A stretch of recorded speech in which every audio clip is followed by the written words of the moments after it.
the willers. First and foremost, what is the will of God?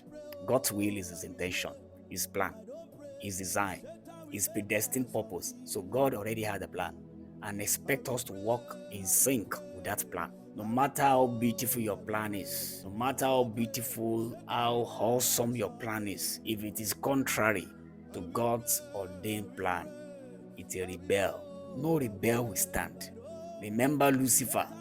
He had an intention to raise his throne above God's throne.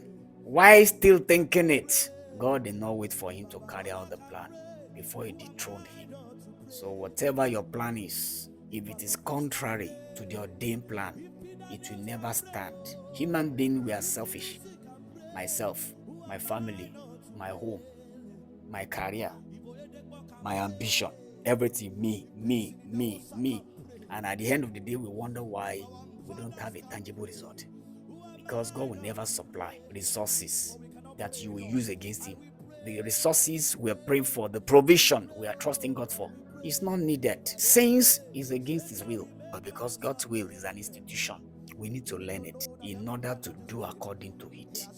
Even God himself does all he's doing by the original plan. Ephesians chapter 1 verse 11, being predestined according to the purpose of him who worketh all things after the counsel of his own will. So God does all things according to the counsel of his own will. God is never working contrary to the system. God does what he says. So what God says is his will. So if God could wash after his word, if God could do after the ordained plan, if God could not do contrarily to what he has said, so who are we to do contrarily? Who are we to plan contrarily?